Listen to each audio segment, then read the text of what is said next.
लाक्षणिक कहानी में प्रस्तुत है कहानी made in Hong Kong. Made in Hong Kong कभी ना कभी तुमने अपने किसी न किसी खिलौने पर जरूर लिखा देखा होगा, लेकिन तुम जानते भी हो कि इसका क्या मतलब होता है? आओ मैं तुम्हें बताता हूँ। तुम जानते हो कि मेड क्या होता है?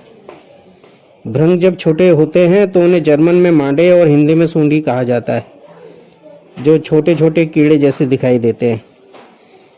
एक बाग में एक बार ढेर के ढेर ऐसे मेड रहते थे। उनमें से एक तो बहुत ही छोटी थी और बाकी सब उसका मखौल उड़ाया करती थी। तू कभी कुछ नहीं बन सकेगी, वे बार बार कहा करती थी।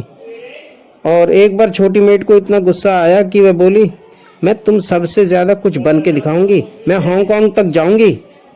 शुभकामनाएं शुभकामनाएं, दूसरियों ने कहा, और जब हांगकांग पहुंच जाइयो तो हमें बता दियो। हैं? मेड रेंग रेंग कर हवाई अड्डे तक पहुंची और सरक कर एक बड़ी पेटी की फटन में छिप गई। संयोगवश इसी पेटी को हांगकांग जाना था, लेकिन सिर्फ यही नहीं, पेटी सोने से भरी हुई थी और इसलिए हांगकांग के हवाई अड्डे पर डाकू से उड़ाकर ले गए, जिन्होंने उसे वहां से उड़ाकर एक वीराने तहखाने में छिपा दिया। उसके बाद वे वैसी ही एक और पेटी चुराना चाहते थे, मगर चुराते समय पुलिस ने उन्हें गोली मार दी। अब कोई नहीं जानता था कि सोने से भरी पेटी कहाँ थी, हमारी मेड के अलावा। वह सोच रही थी कि अपने देश में लोगों को कैसे बताए कि वह हांगकांग पहुंच गई है। तो उसने अपने सोने से हांगकांग के खिलौने बनाने वाले सब कारखाने खरीद लिए। फिर उसे ख्याल आया कि जिस बाग में वह रहती थी वहाँ एक बड़ा सारा रेत का ढेर था जिस पर बहुत से बच्चे खेलते थे, और आदेश दिया कि यूरोप में बेचे जाने वाले हर खिलौने पर सूचना छपी होगी, मेड इन हांगकांग।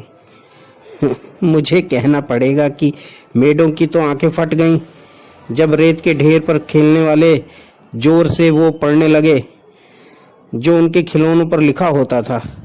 सुना तुमने? वे एक दूसरे से फुसफुसा कर कहती थीं। सुना तुमने? वह सचमुच वहां पहुंच गई है। उनमें से कईयों ने ऐसी एक यात्रा का प्रयास किया, लेकिन सफलता किसी को नहीं मिली। एक तो लोलक वाली एक घड़ी के साथ उड़कर एम्स्टर्डम पहुंच गई और दूसरी एक सैंडविच में छिप गई और रास्ते में खा ली गई। और ज्यादातर तो हवाई अड्डे तक ही नहीं पहुंच सकी, क्योंकि या तो वह उन्हें मिला नहीं या रास्ते में ही उन्हें कोई पंछी खा गया।